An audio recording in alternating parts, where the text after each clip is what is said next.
Deluxe. This is a ROM hack of the original Super Nintendo launch title, featuring 15 courses and 10 broadcast satellite courses. I'm going to be showcasing these all in practice mode.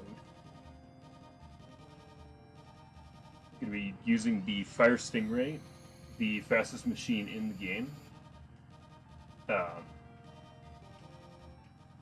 Let's just get loaded into the game. So starting off with Mute City 1. On every course I'm going to be using a rival, and I messed it up. I'm going to be using a rival to get a start boost off, and then get a second boost off, just so that I can avoid Fire Stingray's one flaw, which is its extremely weak acceleration. It has the highest top speed, but it cannot build up speed faster than most other machines, so in practice mode we utilize a double bump strategy.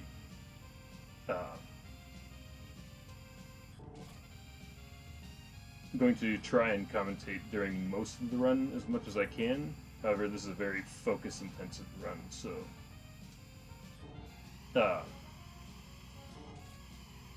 on boost laps you get a single S-jet, and we try to utilize that to cut off sections of the track, much like the dirt section here on Mute City 1.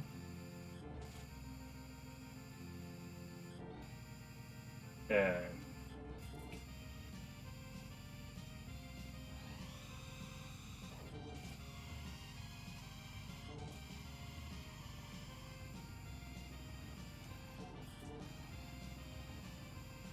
I also try to maintain as much grip as I can, where if I lose any grip, I actually end up losing speed by quite a significant amount. You might end up seeing it on the final stretch of the course here, where instead of staying in the 470 range, I drop down to about 460. Although so far I have not had that happen, so that's very good.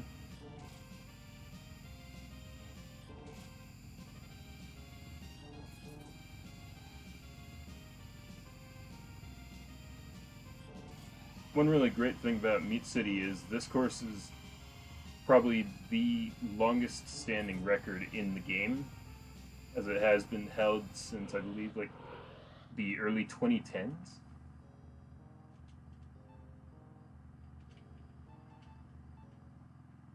Alright, now moving on to Big Blue. Right here I'm going to do kind of the same bump strategy. I just have to aim for a different point to get the second bump.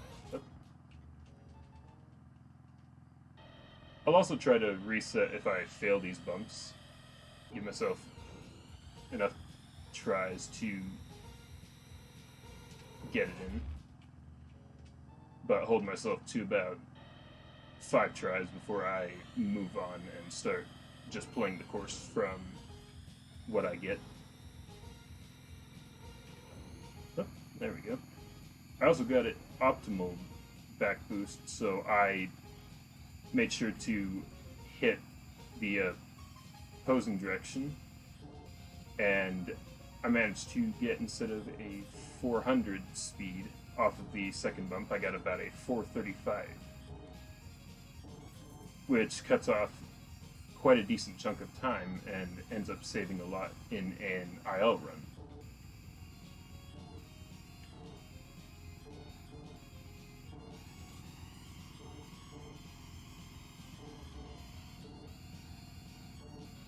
Now that we're on Big Blue, I also want to talk about blast turning. So you see me doing it throughout the run so far, but blast turning is just dropping my speed down just enough to take advantage of one of Fire Stingray's other real big advantages, and that is anytime it's under its max speed, it has the best grip in the game. to where like you can take turns without even strafing. However, once you hit that max speed, you have to make sure to drop your speed just slightly. Unfortunately, I did hit a wall, however, thankfully it's not too far from the boost point, so I'm just going to play it out.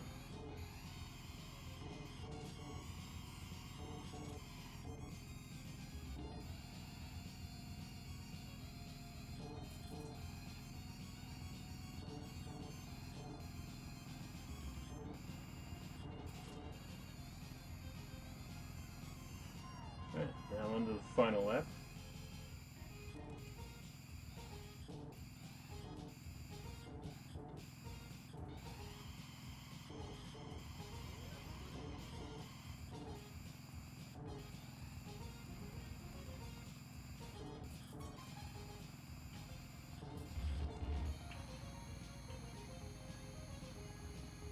That was interesting. I do not know what caused that. We'll have to ask other runners higher than me. Because I'll be honest, I don't know what happened there. However, moving on to Sand Ocean. This is probably one of the first really technical courses in the game, and the start bump reflects that as well. So I have to strafe back left and right in order to manipulate the Golden Fox AI to hit me in such a certain timing. And thankfully I got it. So on this course we're going to see a lot of blast turning, so I'm going to be releasing and repressing the accelerator quite a bit in order to try and get that lower speed grip state.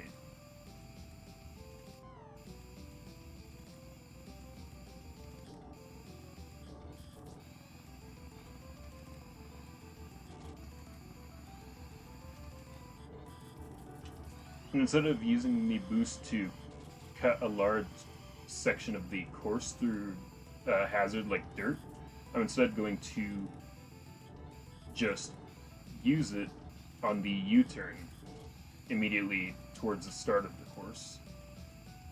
Just because taking a U-turn is a lot of grip loss, so I will end up losing a lot more speed, and it's just better to use the boost right there. And also, in addition to that, because you're going so fast, you also have to release the accelerator in order to make sure that you take the corner as tight as you can. Because ultimately you want to make sure you're taking tight turns while you're still going fast as well.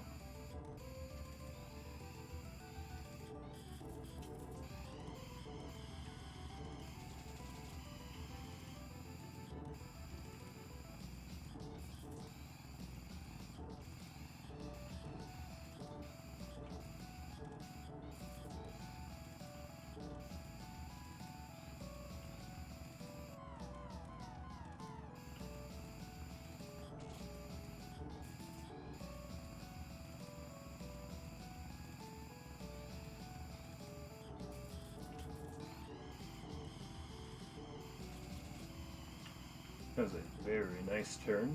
Made sure to stay in the rail, because while you're in boost state, the effects of rails are mitigated, as you're just going above your max speed anyway. And 223 is a pretty good time, actually. Pretty decent time. Alright, so because this is a ROM hack, I'm also going to showcase some of the fun things that you can use in it, and on the next course, Deathwind 1, I want to show off the Luna Bomber. So the Luna Bomber is a machine exclusively in the BS F-Zero Grand Prix games for the Satellaview. And it's basically just a souped up Golden Fox. It has insane acceleration, a top speed that is only rivaled by Fire Stingray, and not featured in this part of the run, but will be seen later, is also an insane recovery stat. So it is a very nice and welcome addition to this kind of a run.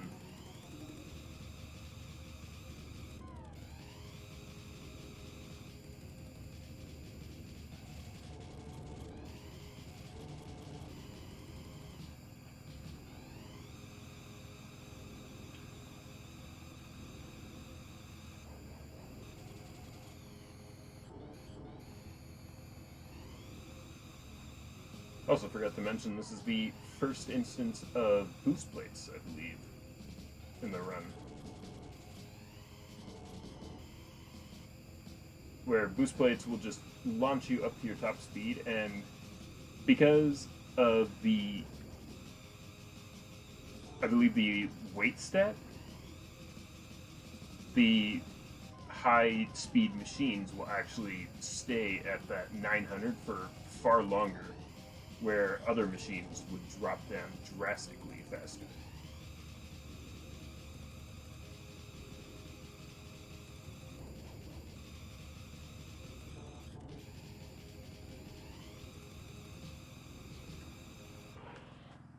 .44 is a pretty good time for this course, I'll be honest, for how simplistic it is. Alright. And as quick as we saw Luna Bomber, I'm going to swap right back to the Fire Stingray and move on to Silence. So this has a very awkward double bump, and I will try to aim to get it. I got it, although unfortunately this bump strategy is very, very precise, so I'll just play it out. Thankfully, though, this course is pretty early in the run, so I can afford that.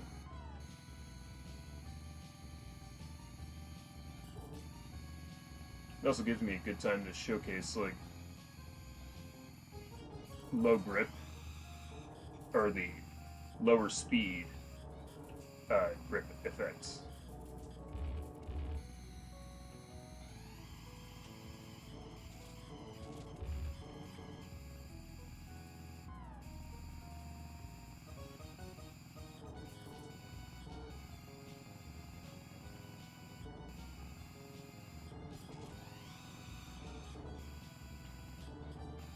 So anyway, Silence is a very interesting course. It has an S-bend in here. And it makes it very difficult to maintain your speed. So we try to save the S-jet boost for that point right after you exit. But you want to delay it just enough so that you can smack into the wall and remain in boost state right after it ends.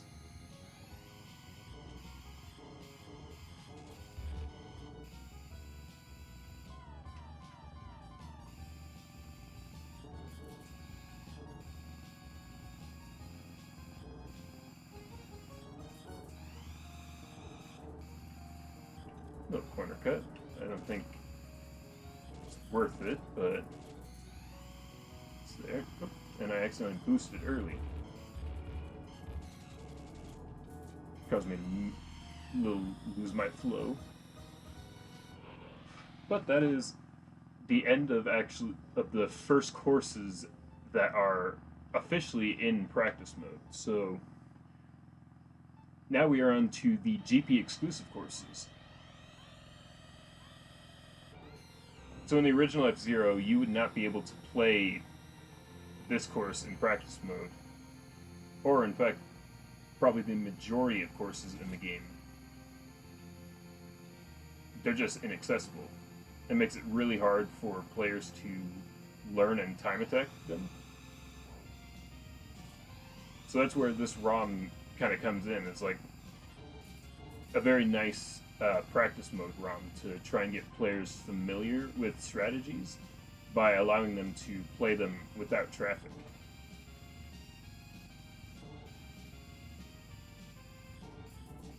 So here on Meat City 2, I'm going to boost here in the donut, try to take it as cleanly as possible, and got it pretty good. It's kind of a situation similar to Sand Ocean, where you want to utilize it at such a point where you are going to be going your slowest.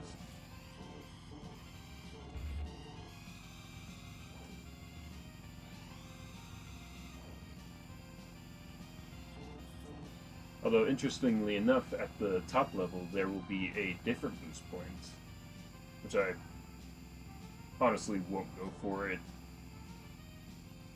is really only worth it at the top levels.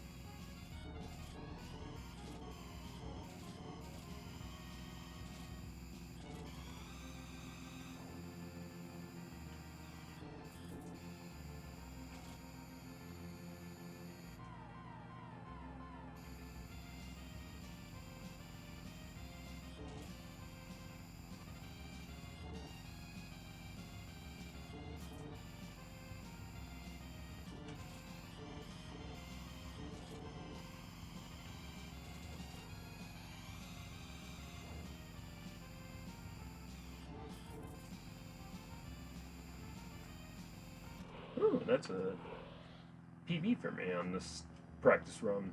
Pretty good. Alright, now we are on to Port Town 1. So now we're going to have a double bump strategy that is very tricky, where I hit the golden fox and then I have to slam into the wall at a certain point. And then golden fox will hit me, and I'll go either 430 or 470. I think the AI went the wrong way on that one. This one's a little precise, so I will move on if I don't get it.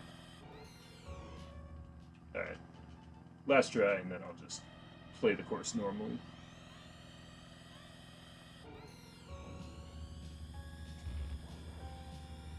Ah, that's unfortunate. Thankfully, though, this strategy will show up later in the run on Port Town 2, as this strategy is applicable to both courses in practice mode. The only problem is I will have to now keep the Golden Fox AI behind me.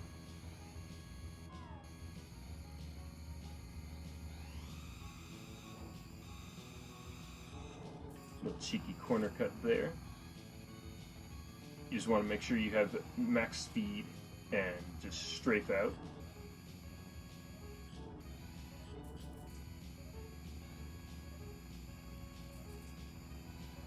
So previous tracks have not had many skips. Ah, that's unfortunate. I was getting ready to showcase the big skip. It also just occurred to me I forgot to boost on the previous run, or lap.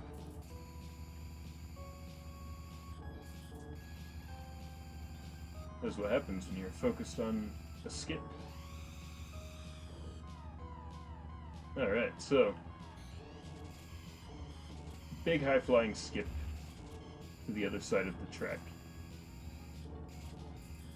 That skip is what ends up taking your boost point. So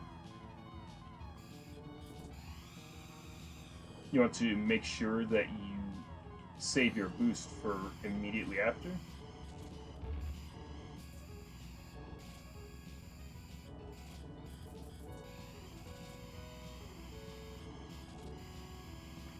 And that is Port Town 1.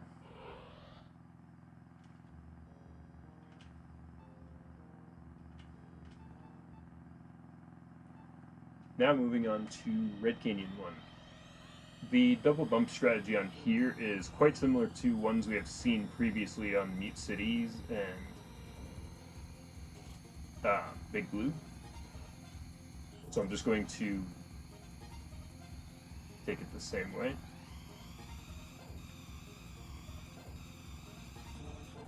Nice. That strategy is incredibly difficult to perform. You have to make sure you are at max speed and then hit a triple jump off of the jump plates, and on the third jump plate you want to hit the front.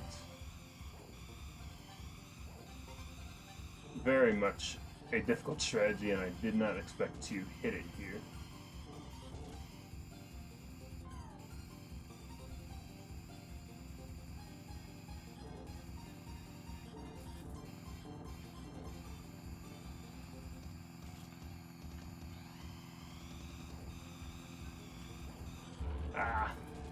That's the unfortunate part. When you try to aim for it, you are very likely to miss just hitting the absolute,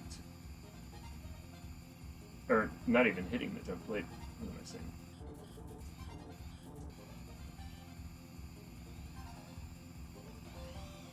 Well, let's try it.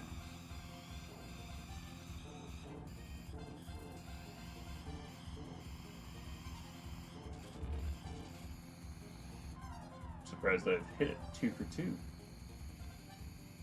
I thought this strategy was a lot harder than I remembered.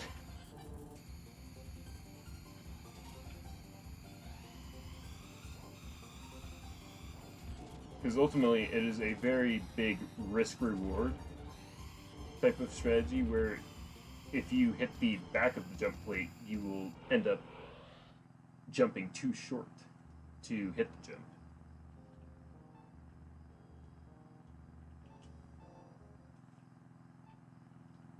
Alright, on to Whiteland 1. This double bump strategy is probably one I don't end up hitting, although somehow I did. This one is one of the most precise ones, and is actually one you end up doing in time trials. However, there are much easier strategies if you're ever wanting to learn to play this. And I would highly recommend it too, as this game at the highest level is very rewarding.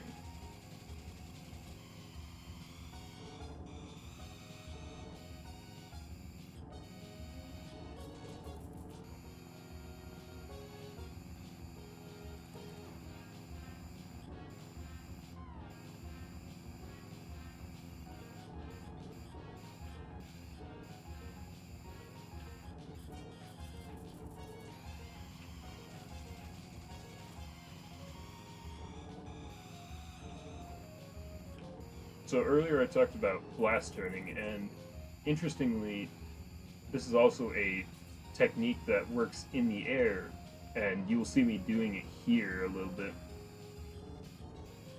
as I'm taking this large skip here towards the end of the jump plate section here.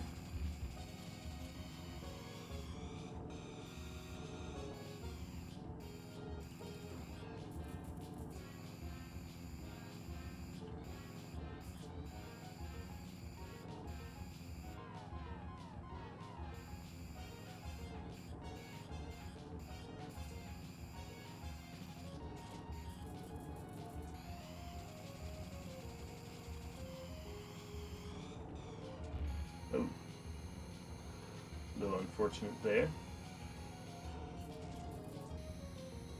However, thankfully the Golden Fox cannot outrun me on this course to screw me up.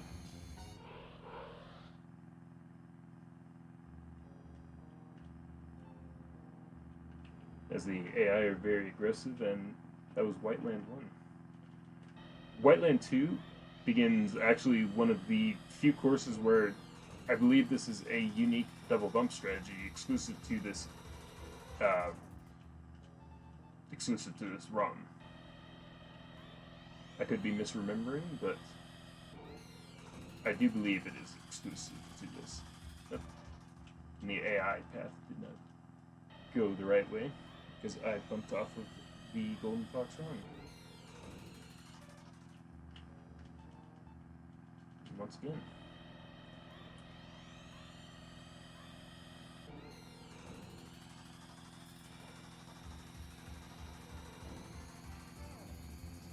Nice, another optimal double bump, giving me about a 430. So this is one of the courses where you're going to actually see me at such a low speed, so I'm going to be utilizing the high grip of the Fire Stingray throughout a lot of this track.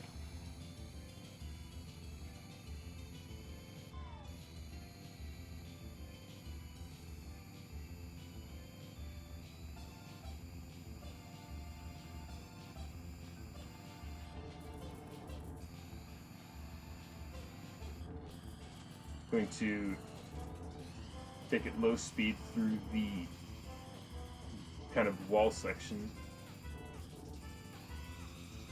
and utilize my boost after I've exited that section.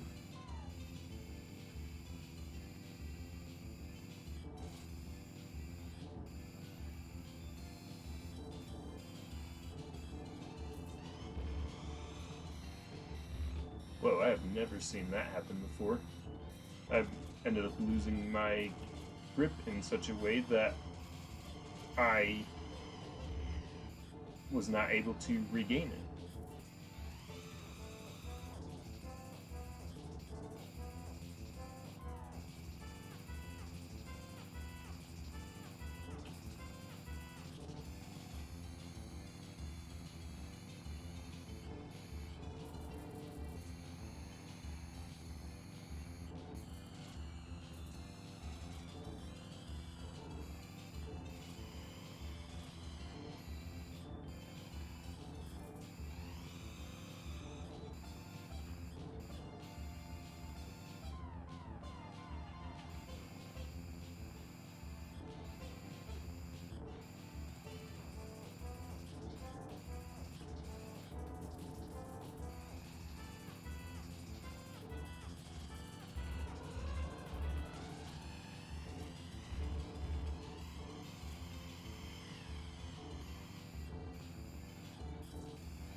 Alright, not bad for White Land 2. A little bit of focus intense, of course, so I want to do a good run. Oh, and actually I hit the try again. So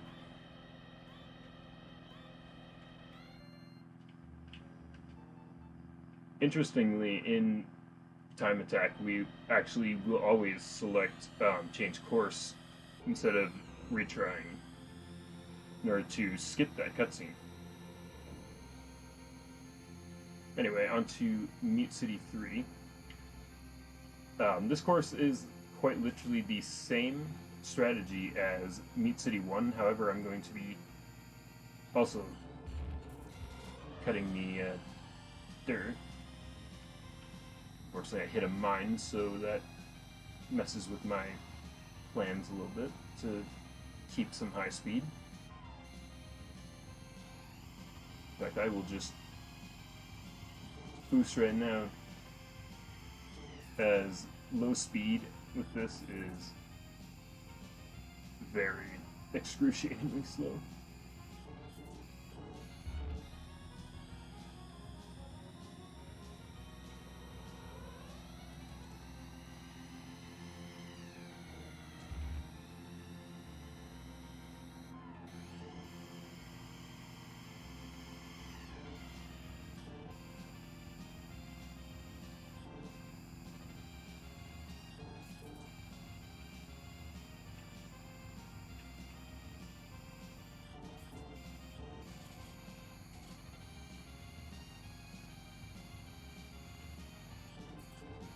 There's not much to talk about on this course. It is quite literally just the same strategy as Meat City 1.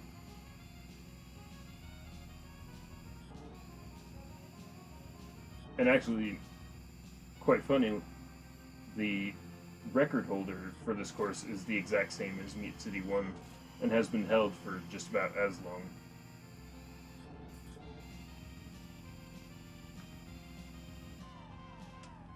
I believe that is still held by legend to this day and has been held for at least thousands of days at this point.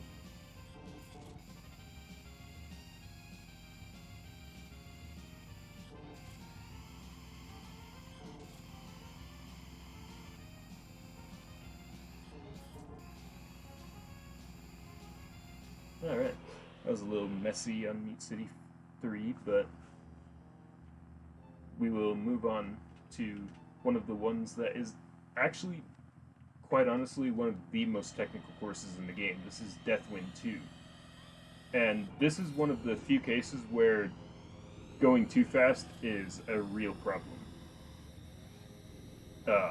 So the strategy is much like on Deathwind 2 or on Deathwind 1. However, you have to slam into the wall and hit a precise angle in order to bounce off the wall correctly and redirect your momentum, so that way you do not spin out.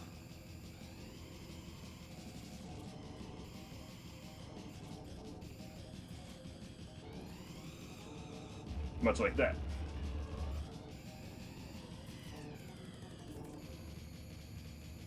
So getting a good time on this course is quite an endeavor, and I could honestly see the world record for this course standing for quite some time, just due to the immense difficulty of not just this, but the strategy that also precedes it at the start in an actual run. Oop. Never had such a bad angle like that.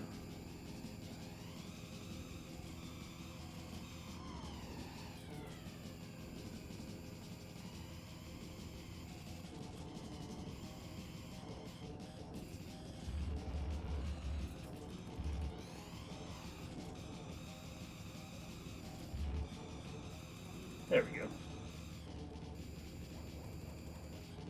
Honestly, for this course, I am just happy to get what I can to showcase a good lap, as I don't think this course is going to have a solid run.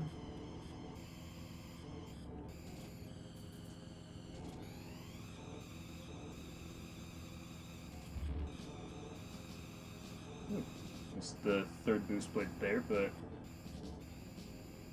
honestly, all things considered, that was a pretty good Deathwind 2.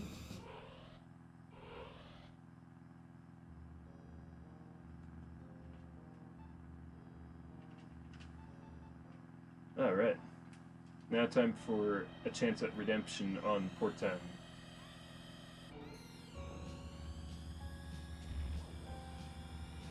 Oop. Pretty close. I need to really...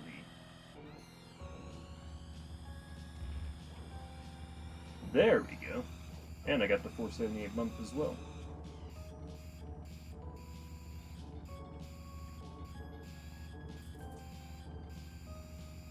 So in original F-Zero, that would actually be the strategy for this course in time trials, just simply due to the fact that this course is actually one of the few practice courses in the game. I believe it's one of 7.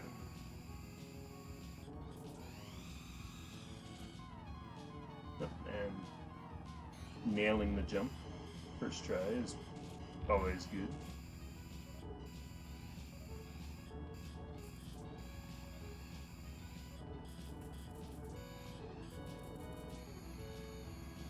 And then here, I just make sure to use my grip to steer through that section at the finale.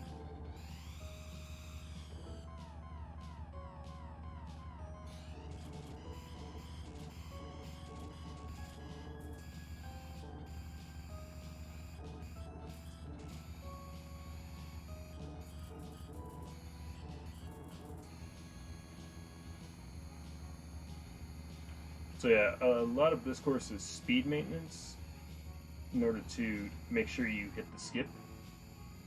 Should have enough speed? Ah! Just slightly too far. Or slightly too slow. I'll give myself one final try, and then we will move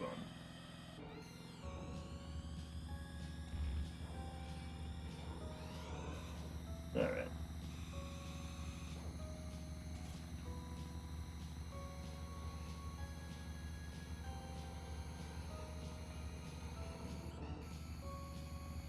Nice little backup bump from the Golden Fox. There's that weird steering again. I need to know what causes that, because that is a very interesting effect. As it loses me speed and it shoots me off in a weird direction.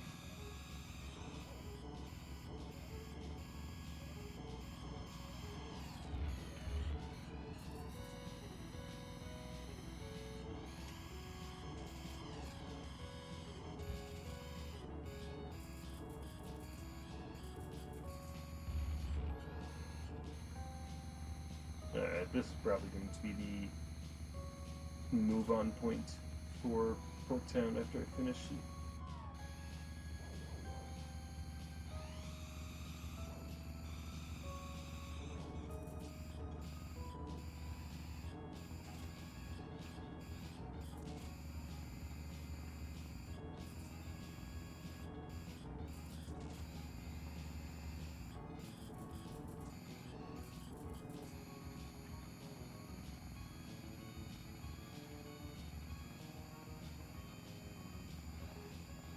Oh, I do have enough speed for the jump, so...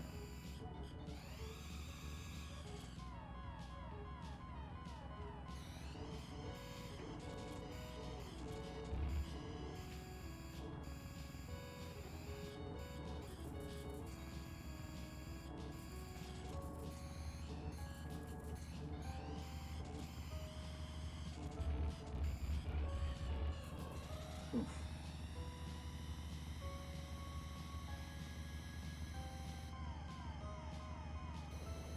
One more time, I'm going to have to actually take energy in the run.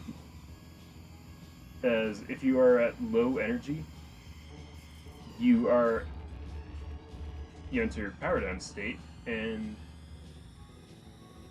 actually have a lower top speed. So right now I'm at 330 speed. Thankfully, it does not affect your S-jet speed, so...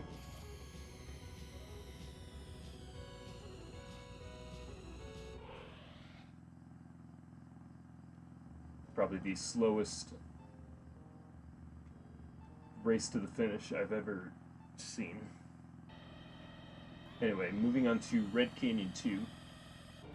This track has pretty much the same bump strategy as Red Canyon 1, so... not much difference there. Lots of use of the grip of your machine on this course as well, so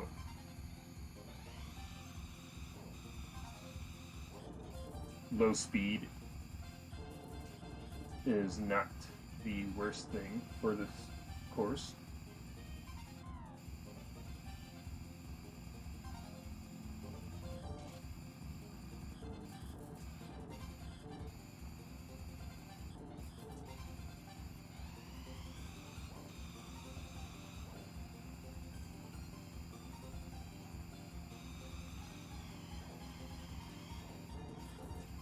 So there is a much more optimal boost point for this course. However, it is insanely precise, and I am not quite sure how much time it saves, so I'm going to take the much easier and not much slower boost point a little later from where the optimal boost point, as I pointed out as we get to it, is immediately right there on that corner. Instead, I will activate right on that corner.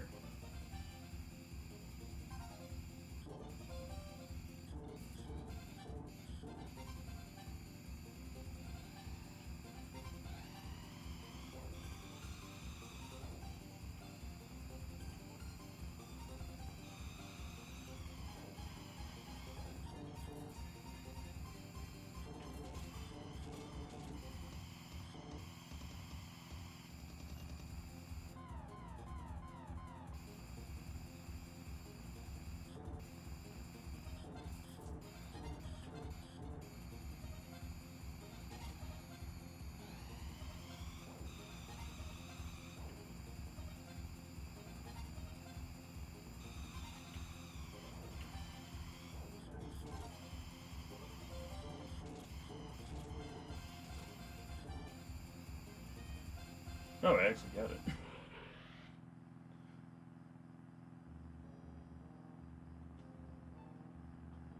Made it look a whole lot easier than I anticipated being. Alright. Now the finale for the original 15. Firefield has quite a unique double bump strategy, so I'm going to zigzag back and forth after getting the first bump, and by then the golden fox should catch up to me.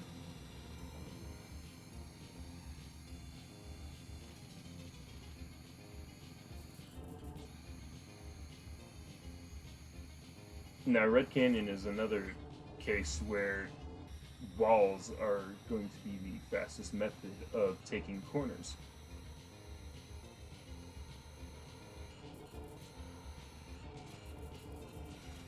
So once again, a very rare case of being at about 300.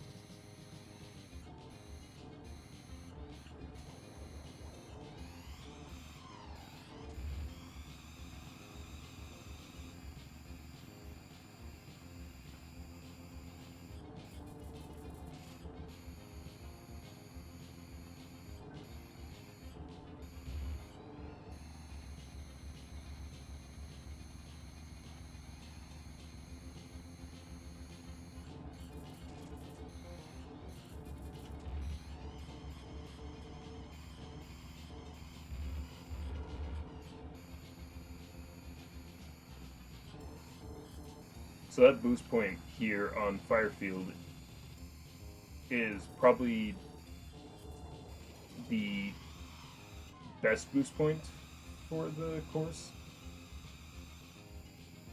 just because you can take the curve at a full speed and then maintain it.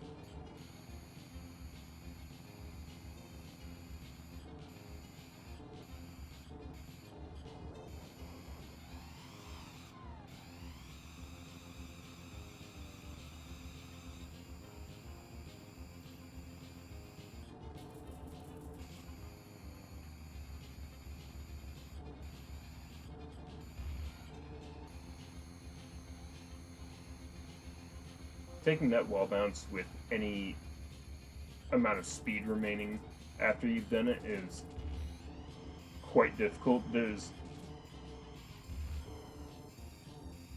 I think, precisely one point you can hit to maintain about a 400, otherwise you're immediately dropping to 330x, I believe.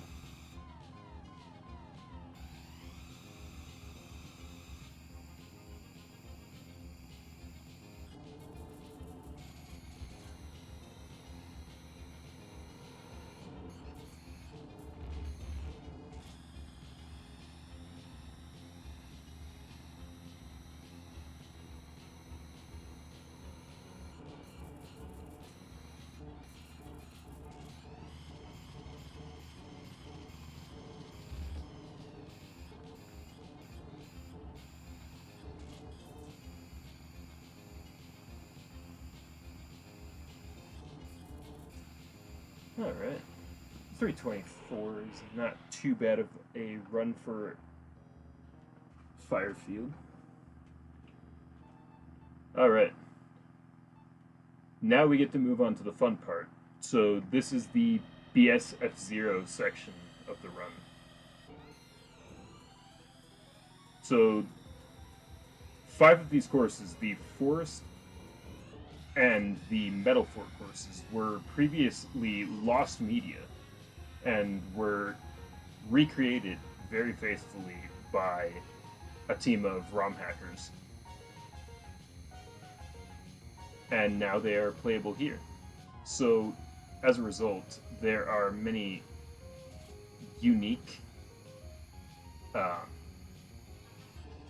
things to the speedrun,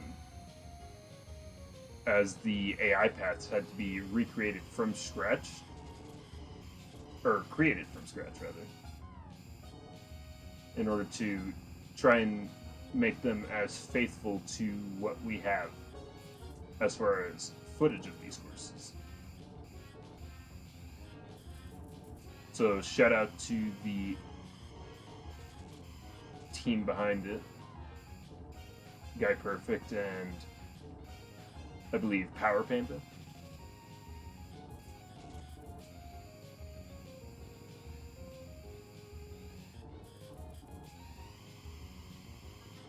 There's also not many people who have routed out good boost points for this course, so I'm going off of the only other high-level runs done by MKDS Master, the second place player across the Super Nintendo leaderboard.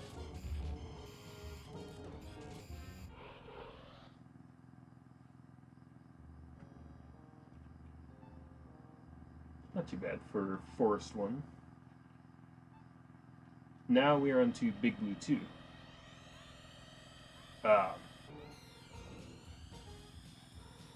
So, lots of similar bump strategy from Big Blue 1. However, there is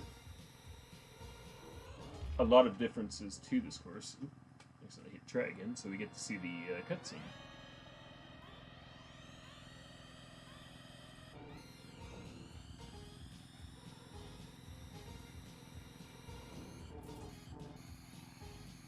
So immediately there is a dirt section, and then a turn,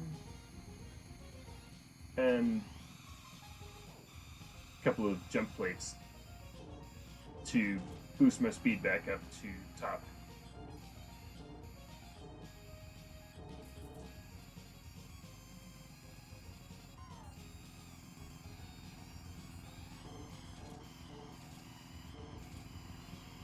So, funnily enough, you would not be playing Fire Stingray on these courses. That is just a fun little feature of this ROM hack, and I intend to also show off the other high-level machine that we saw earlier as well during this portion of the run.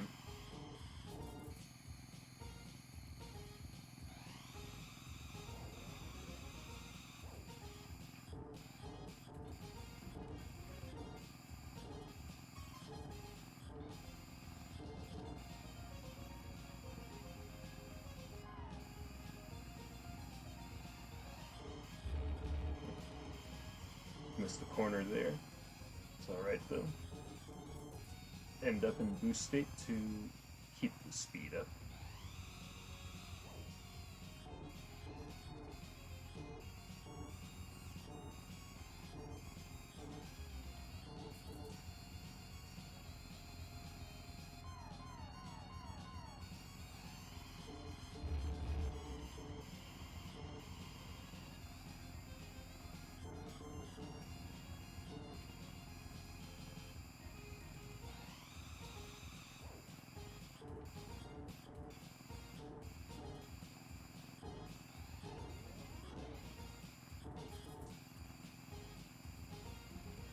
Alright, Big Blue 2 is done. Pretty good time to get a sub 2. Alright. Sandstorm 1 has a double bump strategy quite literally identical to Sand Ocean 1, so I'm going to play it the same way.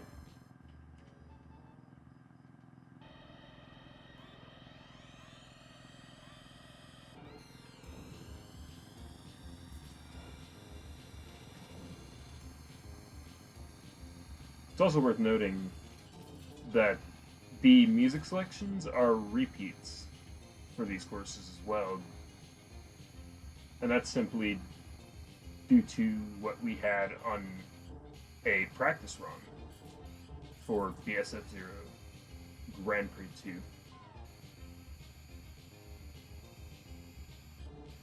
2. And at least for the courses that are from that, we have actual, like, music selections we know, so the music we have there is accurate. However, on Forest and Metal Fort courses, they were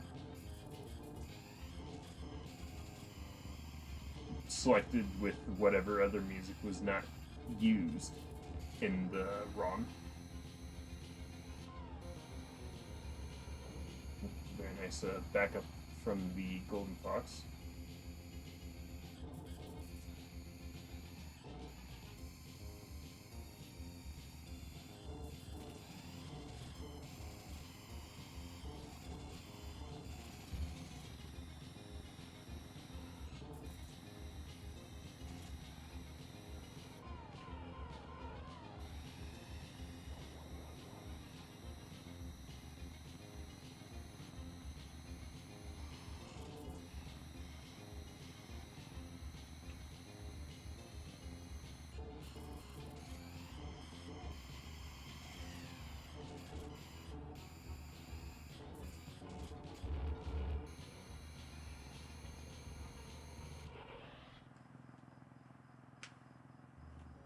Not bad, not bad. Alright. Now I'm going to switch over to Luna Bomber. And also... Oh, whoops. Wrong course. Thankfully, switching courses is not that difficult.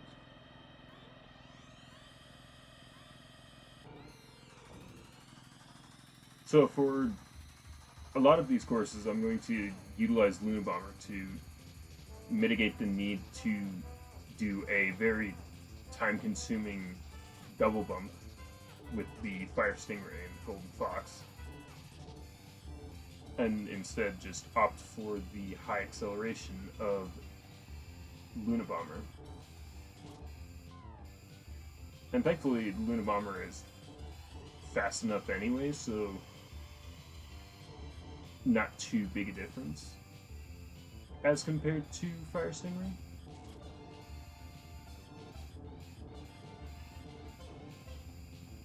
But anyway, we're back on to another recreation of a forest course. So this one is once again another one that was lost media, only surviving in a video form.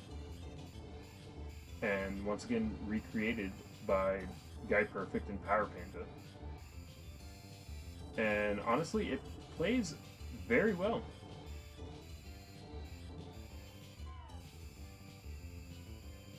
But the only thing it is missing is a refill zone, and it would probably fit in very well with the original set of courses.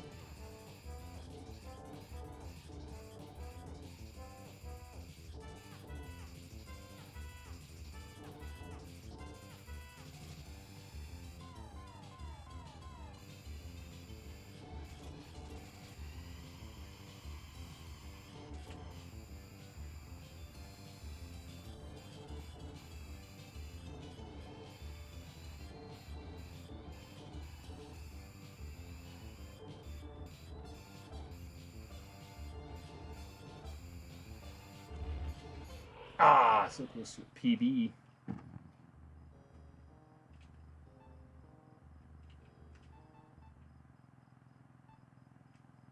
Alright. Real quick, I'm going to swap back to the Fire Stingray for this course. Just... Oh, oops. Wrong item. That's what happens when you're far too used to menuing to one thing and never to another. But anyway, Silence 2. This course is a very skip-heavy course.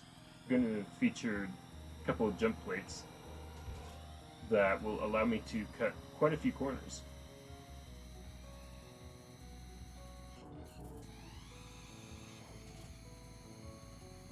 And right here is the main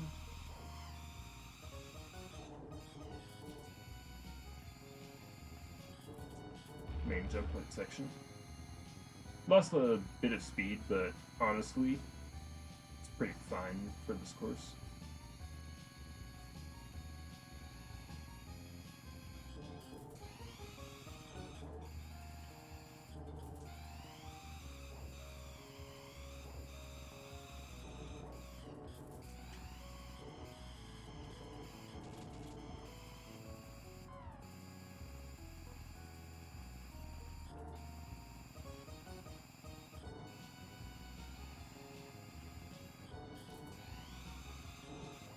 Corner cut there, also utilizing the mid-air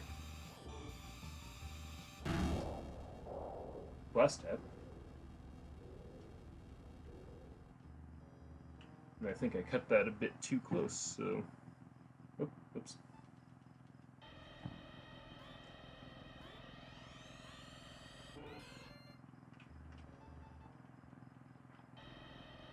Apologies, I misinputted.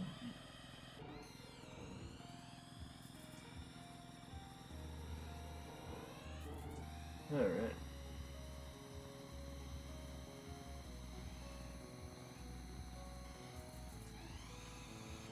Let's try that again.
Rare instance of using a mine for a speed boost.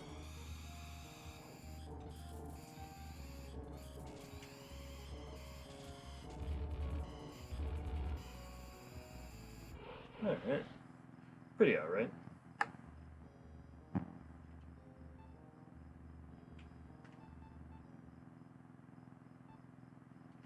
Now on to Meat City 4. So this is much like Meat City 1 and 3, however, this course has a large amount of boost plates, so we're just going to launch out pretty much at max boosting speed. I'm also going to use a fun little property of boosters not seen in the vanilla courses, where if you interact with a boost plate and you are turning in a direction, you will actually just shoot in the direction of the booster, But then once you are out of the effects of the booster, it will launch you off in the direction you are pointing.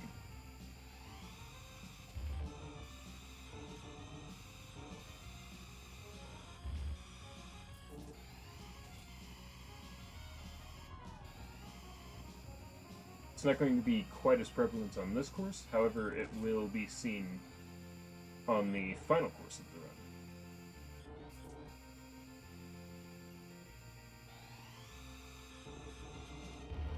Oh.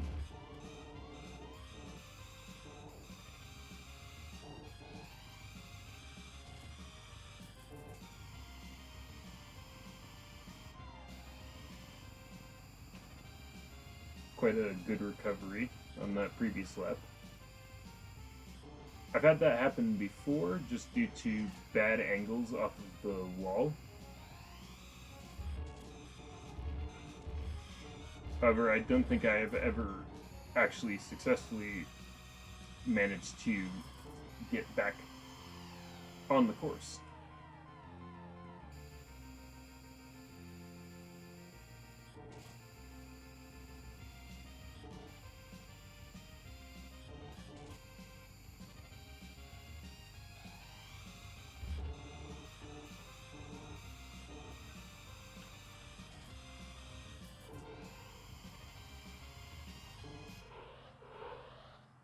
Alright. Pretty alright, aside from that one lap. Is this one? Nope, this is not one where I'm going to switch over.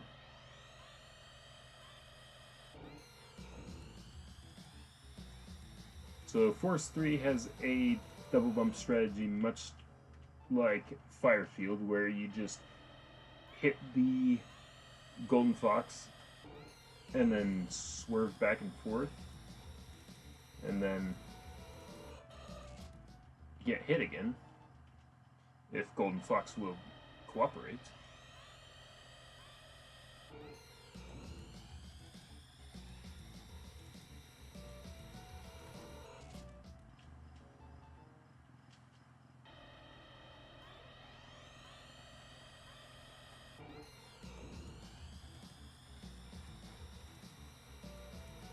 There we go.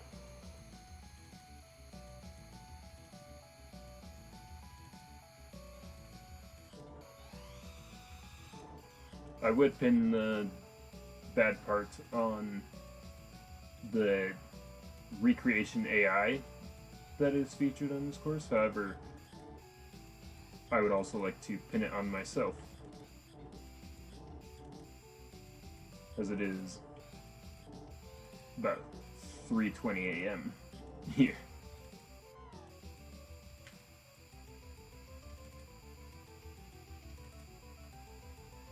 However, I at least got it in my personal allotted restriction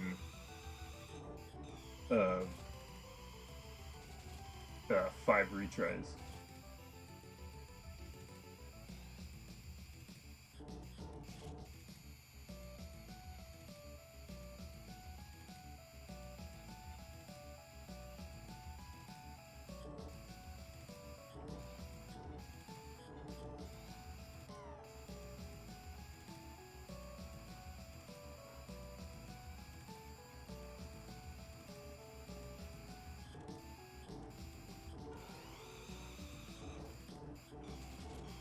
This course also doesn't really have a good boost point, so I'm just following what is done by MKDS Master once again.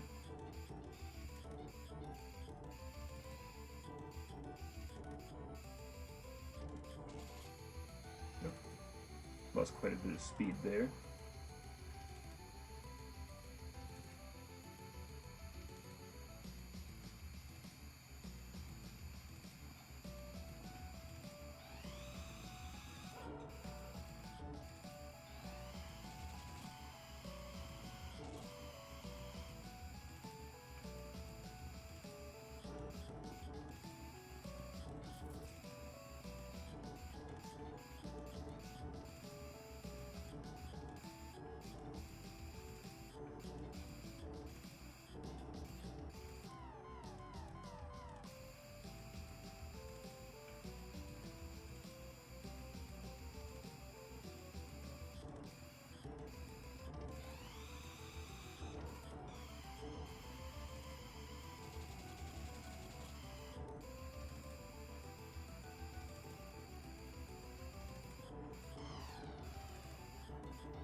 close to a PB there.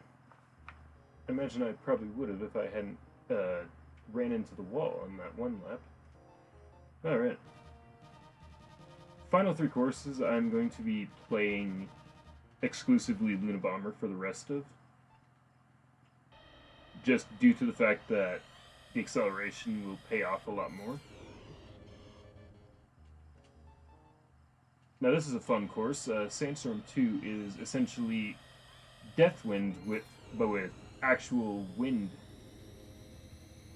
conditions mattering. Where it's like, it's not just cardinal north, south, east, west direction wind. There are diagonal directions thrown in there, and you have to account for it.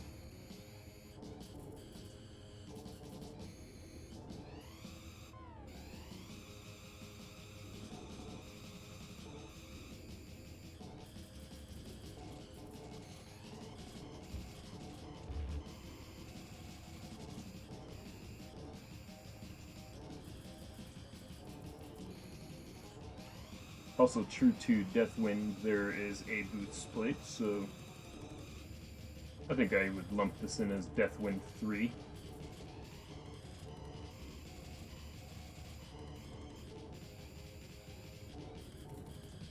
Although, funny enough, this is the shortest in the Super Nintendo official tracks among the original 15 and 10 known Satellaview courses.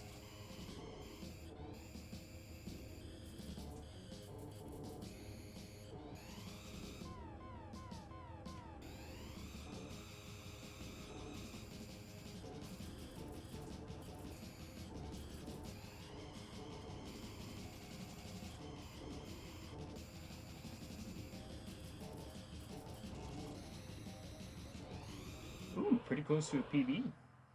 I think that is a Luna Bomber PB for me.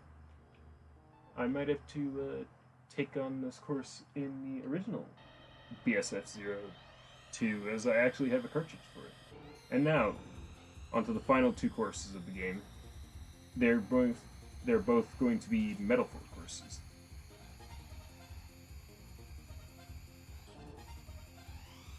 I would also be remiss not to mention the fact that there's still an active bounty for an actual dump of the 5 courses that I've shown you here, the Forest and Metal Fort courses. I believe it's for $5,000. And quite honestly, that would be a dream to actually see these properly playable.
Looking at these recreated backgrounds are so nice.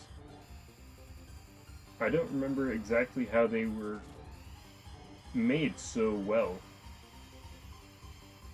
However, I imagine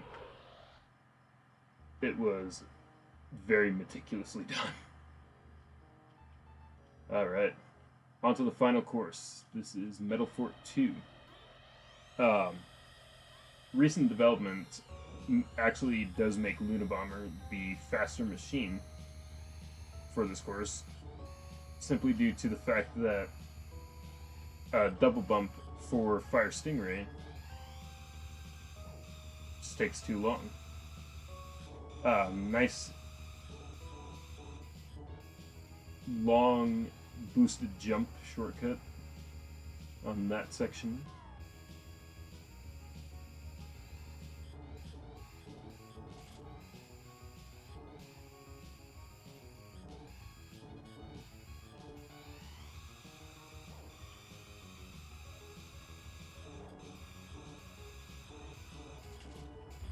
And the boost here I don't quite agree with, however I'm going to follow what MKDS does and just extend my boost throughout that final turn.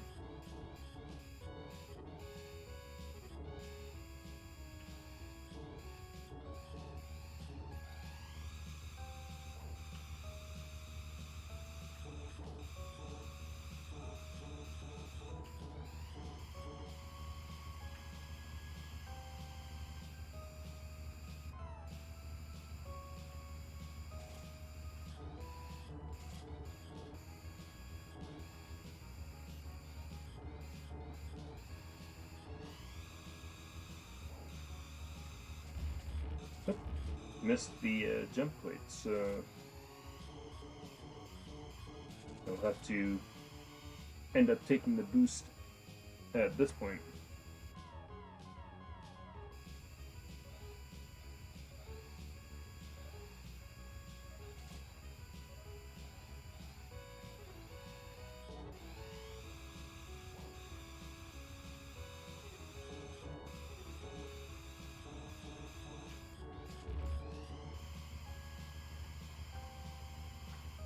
And time. Oh. I never started my timer. I do apologize for that. However, that was all courses in practice mode in... I'd still say that's pretty well underestimate, so... regardless, thank you SNES Super Stars for letting me showcase this run. I apologize that my commentary was not the greatest during the run. However, I feel the gameplay was much better, and yeah.